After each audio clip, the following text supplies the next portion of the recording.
होगा ए में जो एयर का प्रेशर होगा वो हल्का कम होगा। सो इस प्रेशर को मेंटेन करने के लिए हम प्रेशर कैपिलरी में नीचे से ऊपर के लिए ज्यादा अप्लाई करेंगे। जब हम ज्यादा अप्लाई करेंगे तो हल्का सा यहाँ से जो वाटर होगा वो राइज होगा और इसी एक्शन को हम कैपिलरी राइज एक्शन बोलते हैं। ठीक है, इस चीज को आपको समझना है, बस डायग्राम आप अच्छे से पढ़ लो, बाकी कोई टेंशन नहीं है। फॉर्मूला तो अभी मैं बताऊंगा, मतलब आप बोल रहे हो कि ये सब कैसे हो रहा है, अभी मैं आपको इसका प्रूफ देता हूं। ठीक है, चलो तो आप उस फॉर्मूले के थ्रू अपने आप सब सॉल्व कर लोगे। ठीक है, चलो फटाफट प्रूफ समझते हैं फिर। ठीक है, सो एक्सप्रेशन फॉर कैपिलरी राइज और फॉल, कब बढ़ेगा कब घटेगा यही नहीं समझ रहा था, तो अब एक्सप्रेशन से समझो, थियोरेटिकली अब समझेगा आपको, क्योंकि आप फट से वैल्यू पुट करोगे आपको पता चल जाएगा कि बढ़ेगी कैपिलरी के अंदर राइज होगा एक्शन या फिर क्या होगा फॉल होगा, ये चीज पता चल जाया करेगी। ठीक है, तो चलो अभी के अभी हम देखते हैं। मेथड दो है आपके पास, दो मेथड है, दोनों मेथड एग्जाम में कोई एक पूछेगा। फर्स्ट मेथड है यूजिंग प्रेशर, प्रेशर का इस्तेमाल करके कैसे आगे बढ़ोगे।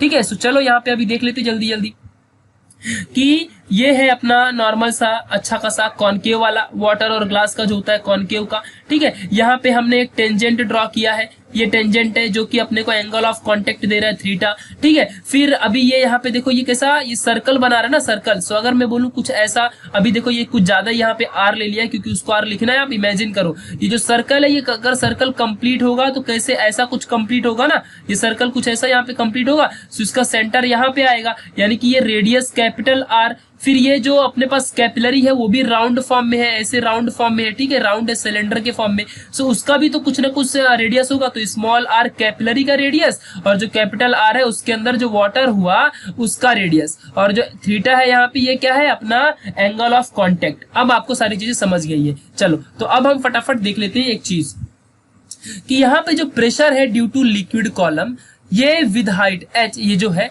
ये हमेशा इक्वल किसके इक्वल होना चाहिए, इक्वल टू प्रेशर डिफरेंस। हमेशा ये कितना प्रेशर में डिफरेंस कितना है, प्रेशर में बाहर के और अंदर के जो अपना कैपिलरी है उसके बाहर के प्रेशर में और उसके अंदर के प्रेशर में कितना डिफरेंस है, ये चीजों को इक्वेट करना चाहिए जो यहाँ पे ये लिक्विड कॉलम का प्रेशर है। ठीक है, सो यानी कि मेरे बोलने का मतलब क्या है ये चीज। ठीक है, यानी कि जो अपना प्रेशर डिफरेंस यानी P i minus P not ये इक्वल होना चाहिए pressure by the liquid column. ये हमने फर्स्ट वाले पार्ट में पढ़ा था एच रो जी का प्रूफ। ठीक है, सो ये लिक्विड कॉलम का प्रेशर होता है। So h rho g is equal to, और अभी अभी हमने क्या प्रूफ किया था कि P i is equal to P i minus P naught क्या होता है 2t अपॉन आर। सो हमने यहाँ पे पुट कर दिया और अपने को बना लिया इक्वेशन नंबर 1। ये सारी चीजें आ गई। वेयर यहाँ पे जो अपना थीटा है आर है वो क्या है radius of capillary tube, theta क्या है एंगल ऑफ कॉन्टेक्ट।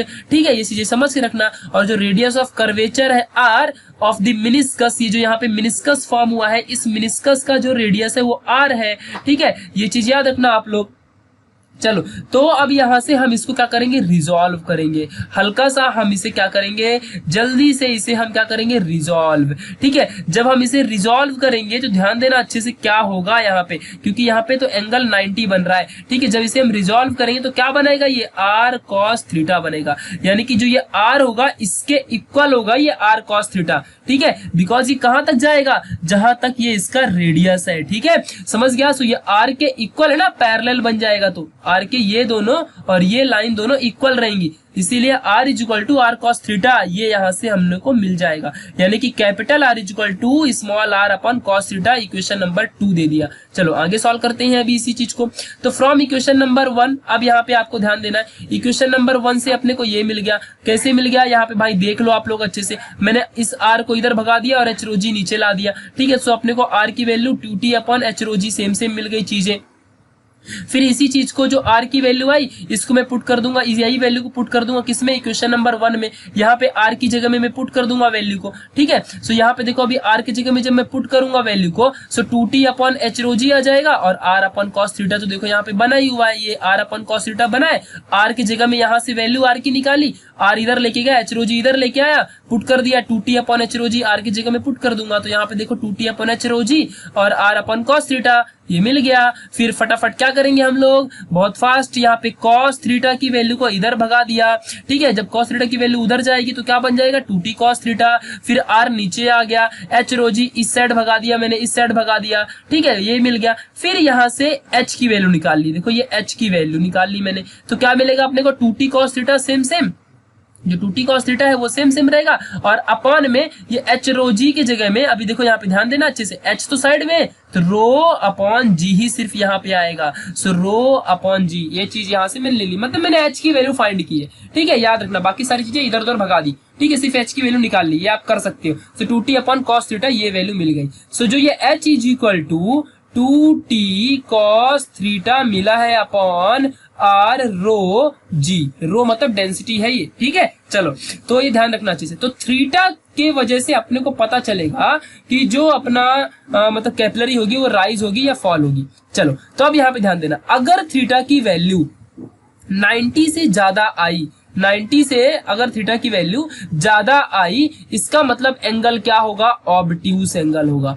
और ऑब्ट्यूस एंगल किसका होता है, कॉन्वेक्स मिनिस्कस का। किसका होता है, कॉन्वेक्स मिनिस्कस। इसके पहले वाली वीडियो में हमने पढ़ा है कॉन्वेक्स मिनिस्कस। और जो कॉन्वेक्स मिनिस्कस होता है ये किसका होता है, मर्क्यूरी के लिए होता है।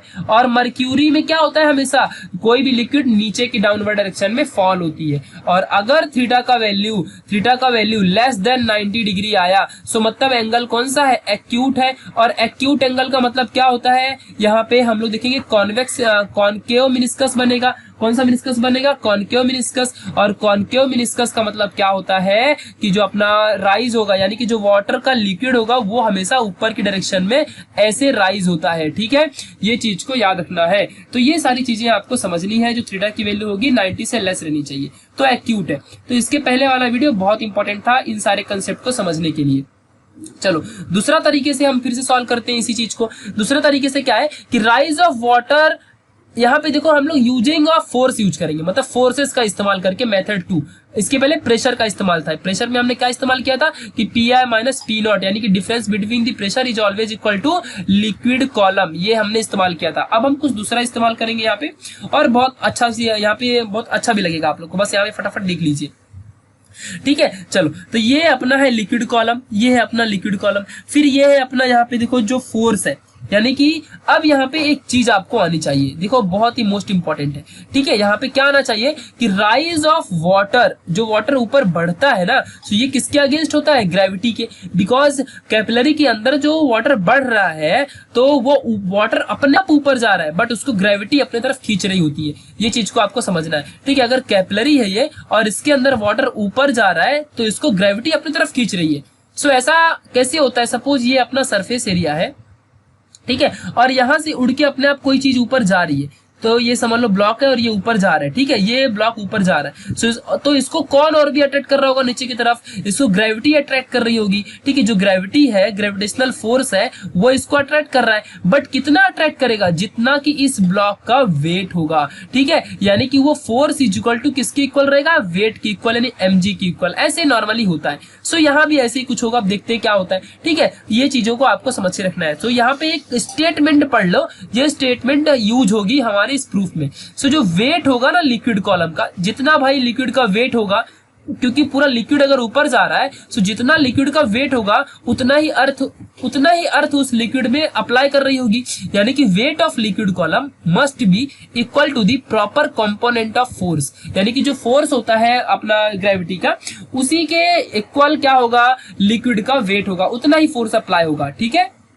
चलो तो अब यहाँ पे फटाफट हम लोग अभी जल्दी से एक चीज सीख लेते हैं जो कि मोस्ट इंपॉर्टेंट है, ठीक है। चलो तो यहाँ पे अभी सपोज यहाँ से हम देखते हैं, तो जो वेट होगा वो डाउनवर्ड डायरेक्शन में जा रहा है mg, ठीक है।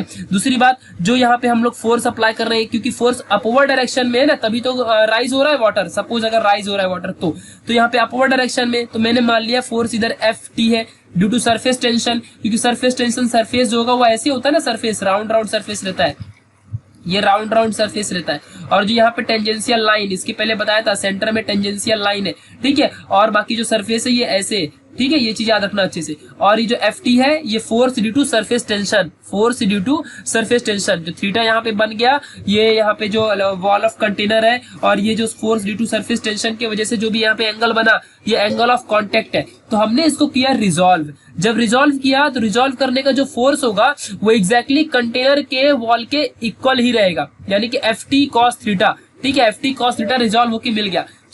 यानी कि एफ टी कॉस थीटा ये प्रॉपर कंपोनेंट है। क्या है ये? Proper component of force. और वेट ऑफ लिक्विड कितना है? mg। ठीक है, इस चीज को याद रखना। यानी कि F T cos theta is equal to mg, ये होगा अपना मेन इक्वेशन। अब यहां से हम m की वैल्यू निकालेंगे, सारी चीजें हम यहां से सॉल्व करेंगे और अपने को मिलते रहेगा आगे चल के। ठीक है, यही अपनी मेन चीज होगी, इस चीज को याद रखना। चलो अब हम करते हैं सॉल्व। ठीक है, लेंथ ऑफ जो सर्कल है कैपिलरी का वो 2 pi are, because circular form में है ये पूरा का पूरा, और जब ये सर्कुलर फॉर्म में है 2 पाई आर सर्कल का सरकमफेरेंस और उतना ही लेंथ होगा। ठीक है, फिर जो फोर्स है वो कितना होगा due to surface tension, force उतना ही होगा जितना लेंथ ऑफ कॉन्टेक्ट और सरफेस टेंशन का एरिया होगा, यानी T into length 2 pi r, ये हो गया अपना यहाँ पे फोर्स। अब इस फोर्स को मैं कर दूंगा रिजॉल्व। जब मैं इस फोर्स को रिजॉल्व करूंगा वर्टिकल वाले फोर्स को, वर्टिकल कंपोनेंट यानी ऊपर वाला कंपोनेंट, यहाँ पे देखो अच्छे से आपको फिर से इसको मिटा के मैं दिखा देता हूँ। ठीक है, जो यहाँ पे वर्टिकल वाला कंपोनेंट है वो क्या है? एफ टी कॉस थीटा, वही है आपका ये वर्टिकल वाला कंपोनेंट। ये देखो ये वर्टिकल कंपोनेंट ऊपर जा रहा है, ये F T cos theta. F T अपना फोर्स है, एम जी डाउनवर्ड डायरेक्शन में वेट है। ठीक है, वर्टिकल कंपोनेंट यानी कि F T we, vertical component को रिजॉल्व किया। क्या आएगा इसमें? कॉस थीटा लग जाएगा, तो कॉस थीटा और टी कॉस थीटा लग जाएगा। ठीक है, तो यहाँ पे पूरी की पूरी वैल्यू क्या बन जाएगी? F T V T 2 pi are cos theta. ठीक है, ये चीज को आपको याद रखना, यानी कि एफ टी कॉस थीटा है और एफ टी की वैल्यू कितनी है? टी 2 पाई आर है। तो यहाँ पे क्या आ जाएगा? टोटल वर्टिकल कंपोनेंट, ये वर्टिकल कंपोनेंट क्या आ जाएगा? एफ टी की जगह में 2 पाई आर रख दो यहाँ पे। ठीक है, टी 2 पाई आर और कॉस थीटा। यही चीज तो यहाँ पे मिल गई आप लोग को, ये देखो इक्वेशन नंबर 1 में। ठीक है, तो ये बन जाएगा अपना वर्टिकल कंपोनेंट। ओके, चलो अब आगे बढ़ते हैं हम लोग थोड़ा सा यहाँ पे, यहीं पे अभी हम फटाफट सॉल्यूशन देखेंगे। ठीक है, यहाँ पे अभी हम लोग मिनिस्कस जो है ना लिक्विड का, उसे इग्नोर करते हैं फिलहाल, और यहाँ पे वॉल्यूम देखते हैं लिक्विड के अंदर, जो मतलब लिक्विड है कैपिलरी के अंदर उसका वॉल्यूम।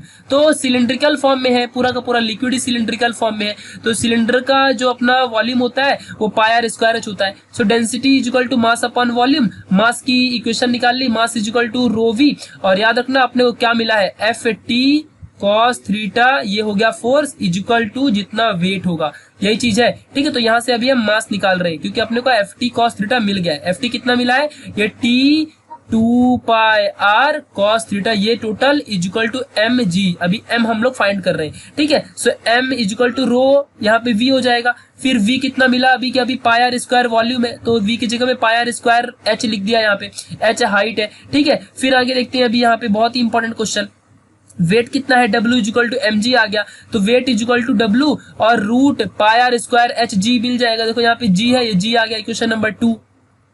अब अकॉर्डिंग टू स्टेटमेंट जो वेट है, यहाँ पे ध्यान देना यहाँ पे अच्छे से, mg क्या था? वेट था। ठीक है, याद रखना अच्छे से। तो यहाँ पे देखो weight is equal to mg था, यानी कि अभी mg को किससे इक्वेट करूंगा मैं? इस 2 पाई आर कॉस थीटा से, क्योंकि ये अपना क्या था? प्रॉपर कंपोनेंट है फोर्स का। देखो ये एफ टी कॉस थीटा यही कंपोनेंट है, और एफ टी किस में लगेगा? तो पूरे सरफेस टेंशन यानी टी में, और सरफेस टेंशन का एरिया कितना है? 2 पाई आर है। 2 पाई आर में पूरा एरिया लगेगा, और कॉस थीटा बगल में बैठा है, तो कॉस थीटा यहाँ पे बगल में आ गया। ठीक है, ये पूरा का पूरा देखो यहाँ पे टी 2 पाई आर इक्वल होगा किसके?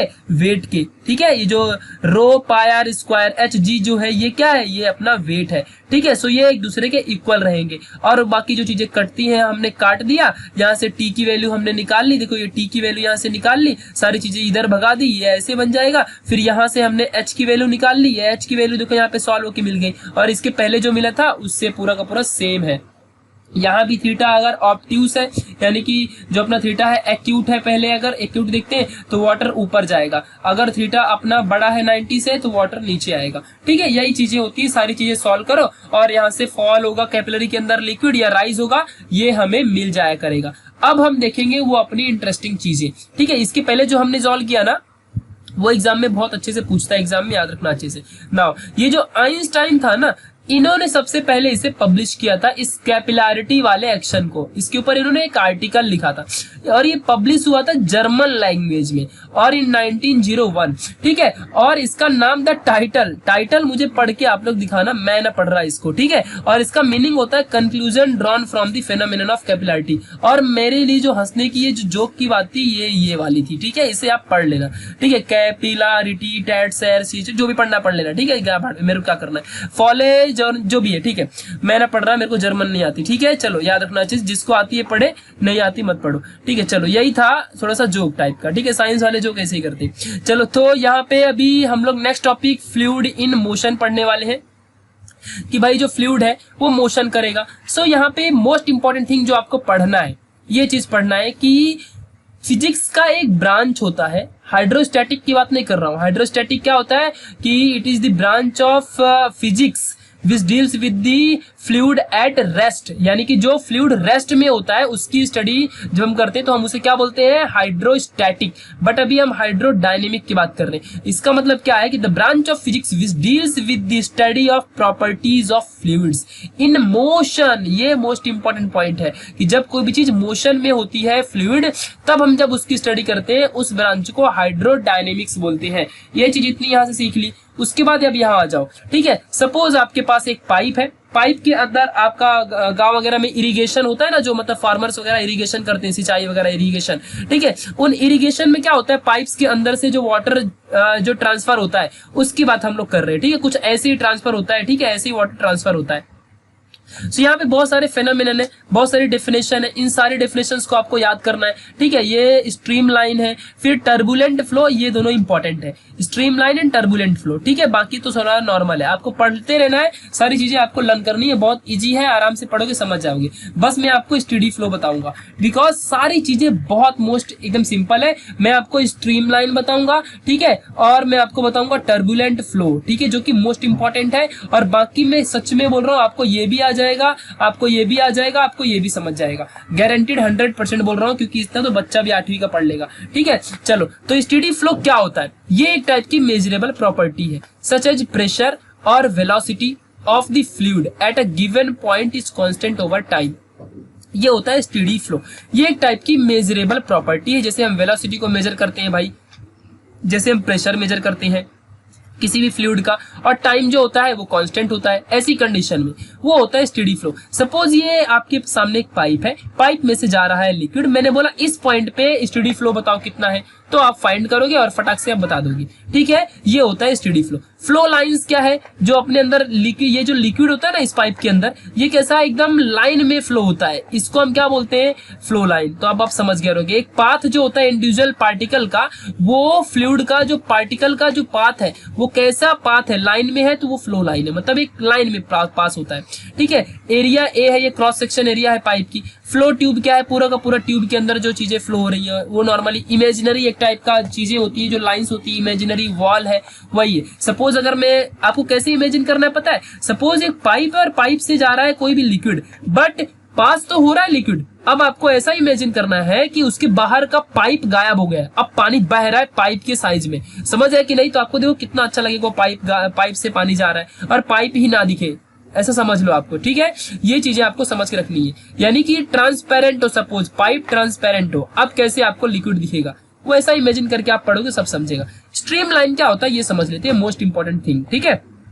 सो जो स्ट्रीम लाइंस होती है ना, ये एक फ्लो लाइंस है, एक फ्लो लाइंस है, just are identical for steady flow. और ये सारी की सारी आइडेंटिकल होंगी एक दूसरे को, ये क्या रहेंगी, पैरेलल रहेंगी एक दूसरे को, क्या रहेंगी, ये सारी की सारी लाइन पैरेलल रहेंगी, ठीक है। यही होती है स्ट्रीम लाइन, यानी कि एक पूरे स्ट्रीम में, आपने भी स्ट्रीम लिया ना साइंस और कॉमर्स, जो भी स्ट्रीम है आपका साइंस है, ठीक है। सो ये जो स्ट्रीम है ना, पूरी स्ट्रीम, इस स्ट्रीम में जो भी लिक्विड फ्लो हो रहा है, जो भी लिक्विड फ्लो हो रहा है वो एक स्ट्रीम के अंदर ही फ्लो होगा, और सारी की सारे लाइंस जो होंगी उसके अंदर सबको एक दूसरे को पैरेलल रहेंगी, यही होता है स्ट्रीम लाइन, ठीक है। टर्बुलेंट फ्लो क्या होता है, यानी कि स्ट्रीम लाइन मतलब जैसे पाइप में आपने पाइप लगा दी और पाइप के अंदर पास हो रहा है पानी, बस एक लाइन से पूरा का पूरा पानी एक लाइन से पास हो रहा है, यही होता है स्ट्रीम लाइन फ्लो, ठीक है। अब यहाँ पे बात करेंगे टर्बुलेंट फ्लो की। सो जो टर्बुलेंट फ्लो होता है ना, ये at very high flow rate है और बहुत ज्यादा फ्लो में होता है, स्टेडी नहीं होता है, यानी कि नो स्टेडी यहाँ पे फ्लो, मतलब जो स्टेडी है यानी कि एक लाइन में फ्लो नहीं होता है भाई, ये कैसे भी फ्लो होगा, कैसा भी टर्बुलेंट, यानी कि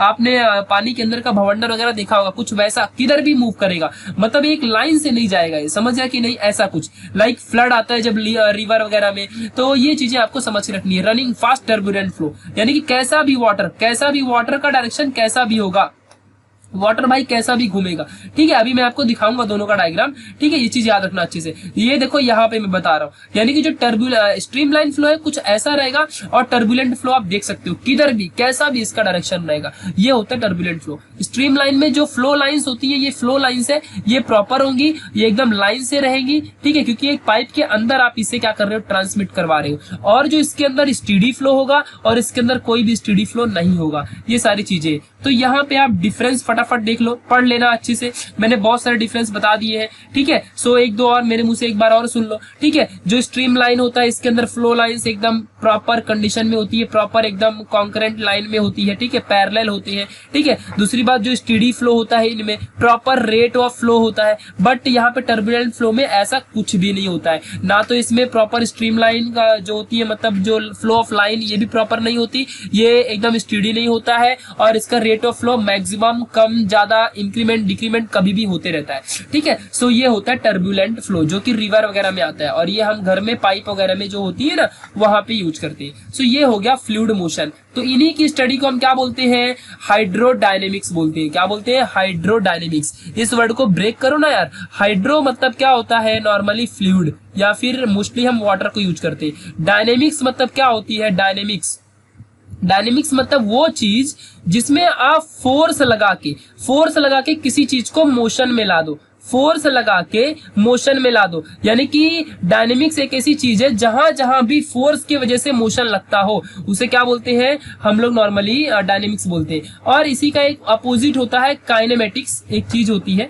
काइनेमेटिक्स, जिसमें ना हम लोग क्या करते हैं, जल्दी फोर्स को कंसीडर करते ही नहीं है, मतलब वो ऑटोमेटिकली फ्लो होना, मतलब फोर्स कंसीडर नहीं होता है, बाकी सारी चीजें कंसीडर होंगी, बस इतनी चीज याद रखना। लाइक काइनेमेटिकल इक्वेशन आपने तो देखा ही रहेगा ना, v² = u² + 2as वाला, ऐसे समझ लो आपने देखा रहेगा, u² + 2as। तो यहाँ पे देखो ये काइनेमेटिकल इक्वेशन है, बट कहीं फोर्स आपको दिख रहा है, ऐसे और देख लो, s = ut + 1/2at का स्क्वायर, यहाँ कहीं आपको दिख रहा है, v = u + at, आपको यहाँ कहीं दिख रहा है फोर्स, नहीं दिखता है। तो ये फिलहाल काइनेमेटिक की स्टडी होती है, ये यहाँ मत जाओ, ये आपको डिग्री वगैरह मिलेगा, पढ़ने की कोई जरूरत नहीं है भाई ये, ठीक है। डायनेमिक्स भी अभी मत देखो, डिग्री में जाओगे तभी आपको समझेगा, ठीक है। बस इतना याद रखो, hydrodynamics, hydro means water, dynamics means flow, जिसमें फोर्स अप्लाई होता है, बस खत्म कहानी, ठीक है। चलो अब हम एक लास्ट यहाँ पे बहुत मोस्ट इंपॉर्टेंट यहाँ पे विस्कोसिटी में अभी हम जाने वाले हैं, बट विस्कोसिटी से पहले एक चीज समझ लेते हैं।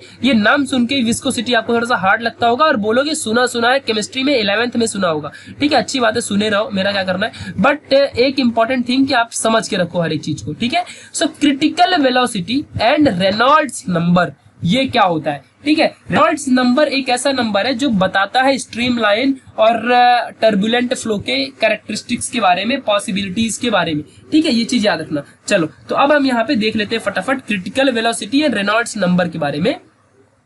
सो ये क्या, द फ्लो ऑफ फ्लूइड, पहली बात, the flow of fluid whether streamline और turbulent is differentiated on the basis of velocity of flow. अब आपको समझ गया होगा क्या चीज है, सिंपल सी बात है कि जो या तो स्ट्रीमलाइन फ्लो होगा या तो टर्बुलेंट फ्लो होगा, ये दोनों डिफरेंशिएट होते हैं on the basis of speed of flow, ठीक है। अगर स्पीड ज्यादा है टर्बुलेंट फ्लो है, अगर स्पीड कम है तो ये क्या है, स्ट्रीमलाइन फ्लो है, ठीक है। बट यहाँ पे एक चीज याद रखना, अगर कोई भी फ्लो का सेम एग्जैक्ट डायरेक्शन है, फ्लो ऑफ लाइन सेम है, स्टेडी फ्लो है, तो स्ट्रीमलाइन है, क्योंकि भाई स्ट्रीमलाइन वाले का भी पाइप के अंदर तो पानी बहुत फास्ट घूम सकता है ना, मतलब आगे फ्लो कर सकता है, बट यहाँ पे कंडीशन और है, या तो वो फ्लो लाइन उसका एकदम सिमिलर है, पैरेलल होना चाहिए, वो फ्लो जो होगा वो स्टेडी फ्लो होना चाहिए, ठीक है। जो उसका रेट ऑफ फ्लो है वो एकदम कांस्टेंट होना चाहिए, मतलब अगर आप 10 के मीटर पर सेकंड स्पीड से भगा रहे हो सो वो उतना ही होना चाहिए, कम ज्यादा नहीं होना चाहिए, सो वो क्या है, अपना स्ट्रीमलाइन फ्लो है, ठीक है। बट अगर ये सब कुछ भी नहीं है तो वो क्या है, टर्बुलेंट फ्लो है। सो यही क्रिटिकल वेलोसिटी होती है, यही डिफाइन करता है क्रिटिकल वेलोसिटी, ठीक है।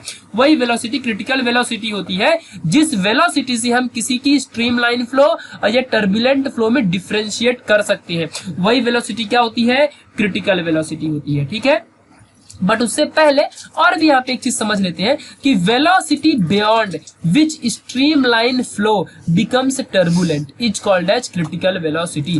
ठीक है, ये एक और डेफिनेशन है। मतलब क्या है कि कोई भी स्ट्रीमलाइन फ्लो मस्त अच्छा खासा हो रहा है, हमारे लिए फेवरेबल होता है स्ट्रीमलाइन फ्लो, हमको कोई प्रॉब्लम नहीं होती, नेचर को कोई प्रॉब्लम नहीं होती, क्योंकि टर्बुलेंट फ्लो रिवर वगैरह में जब बाढ़ फ्लड वगैरह आती है तभी होता है। सो स्ट्रीमलाइन फ्लो से जब कोई भी फ्लो लिक्विड का टर्बुलेंट में कन्वर्ट होता है, उस टाइम की जो वेलोसिटी होती है ना, उसे हम क्या बोलते हैं, क्रिटिकल वेलोसिटी। इस चीज को याद रखना, जो कि मोस्ट इंपॉर्टेंट है। ठीक है, चलो, और इस चीज को किसने दिया था, ऑसबॉर्न रेनॉल्ड्स ने। ठीक है, और इन्होंने एक रिलेशन दिया स्पीड का कि वो कौन सी स्पीड होगी। So v equal to R N eta upon rho d. ठीक है, यहाँ पे आप जो बोल रहे हो ना ये ई, ये जो ऐसा कुछ ये लिखा है, इसको हम ईटा पढ़ते हैं, ईटा, ETA, ईटा। ठीक है, ये याद रखना। और ये रो है, यहाँ पे जो रो डी है, ठीक है, यहाँ पे जो रो है ये है अपना नॉर्मल सा डेंसिटी, और डी डायमीटर ऑफ ट्यूब। तो VC क्या है, क्रिटिकल वेलोसिटी, RN क्या है, रेनॉल्ड नंबर, अभी इसके बारे में पढ़ेंगे। ईटा क्या है, कोएफिशिएंट ऑफ विस्कोसिटी, विस्कोसिटी भी नेक्स्ट टॉपिक में पढ़ेंगे, और नेक्स्ट टॉपिक में अपना चैप्टर कंप्लीट हो जाएगा। यहाँ पे डेंसिटी ऑफ फ्लूइड, ये जो यहाँ पे डी है ये डायमीटर ऑफ ट्यूब, यानी किसी ट्यूब में अगर आप फ्लो कर रहे हो और फ्लो करते करते वो कन्वर्ट हो गई टर्बुलेंट में। ठीक है, तो पहले तो भाई ट्यूब में ही फ्लो हो रहा था, तो वो चीज देखनी पड़ेगी। फिर यहाँ से इसी हम लोग रिलेशन से क्या कर लेंगे, देखो आप बोलना मत ये कहाँ से आया, इसको रेनॉल्ड्स ने दिया है, मैं रोनाल्डो बोल दे रहा हूँ, रेनॉल्ड्स ने दिया है। ठीक है, याद रखना अच्छे से। सो यहाँ पे RN क्या है, रेनॉल्ड्स नंबर, और ये अपने को इक्वेशन मिल जाएगा। ठीक है, ये एक जस्ट एक मतलब ऑब्जर्वेशन था, जिन्होंने रेनॉल्ड्स ने इसका प्रूफ दिया, अभी नहीं, आपको डिग्री में इसका प्रूफ मिलेगा। ठीक है, या फिर केमिस्ट्री में होगा, तो मैं नहीं जानता हूँ। ठीक है, चलो, तो अगर आपके सिलेबस में आया तो मैं बताऊंगा, क्योंकि इसके पहले के सिलेबस में तो ये नहीं था। ठीक है, चलो, तो जो रेनॉल्ड है यहाँ पे, रेनॉल्ड ये वाला यहाँ पे RN अपॉन या रोडी ये आपको मिल जाएगा, ये डिग्री में आपको इसका पूरा है प्रॉपर। अगर आपको चाहिए होगा तो कमेंट में बताओ, मैं आपको बता दूंगा, बट इतना भी मत पढ़ो यार, जितना है यही आपके लिए अभी काफी है। ठीक है, सो RN क्या है, रेनॉल्ड नंबर है। ठीक है, और ये VC रो डी यहाँ पे अपॉन ईटा, ये एक रिलेशन मिल गया। RN यहाँ पे रेनॉल्ड नंबर, इसके बारे में फटाफट जान लेते हैं।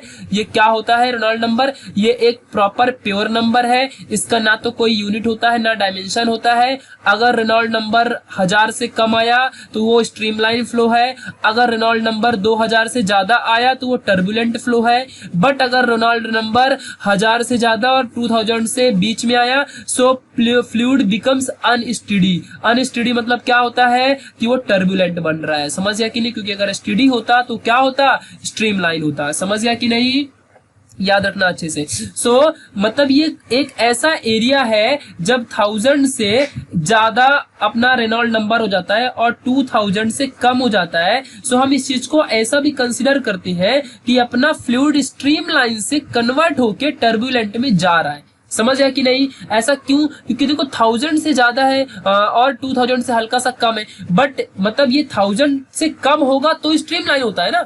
मतलब अगर 1000 से कम है तो स्ट्रीमलाइन है, सिंपल सी बात है। आप 1000 से ज्यादा बढ़ रहा है, यानी कि अपना जो फ्लूइड का फ्लो है वो हल्का हल्का टर्बुलेंट बन रहा है, ये हम ऐसा मानते हैं। क्योंकि सिंपल सी बात है, अगर कम होगा तो ही स्ट्रीमलाइन है 1000 से, बट 1000 से यहाँ ज्यादा है। ठीक है, और 2000 से कम है, बट 1000 से तो ज्यादा है ना, क्योंकि यहाँ पे देखो ज्यादा देके रखा है, इक्वल नहीं दिया है, ज्यादा है। सो इसके लिए कौन सा यहाँ पे क्या कंडीशन दिखा रहा है कि ये स्ट्रीमलाइन से हल्का हल्का कन्वर्ट ट्रांसफॉर्म हो रहा है टर्बुलेंट में। ठीक है, सो ये सारी चीजें थी रेनॉल्ड नंबर के बारे में। एक दो बार इस वीडियो को देखोगे जरूर समझ जाएगा भाई, फिजिक्स है, थोड़ा तो समझना पड़ता है, टाइम लगाना पड़ता है। ठीक है, एक दो बार वीडियो को वॉच करनी पड़ती है।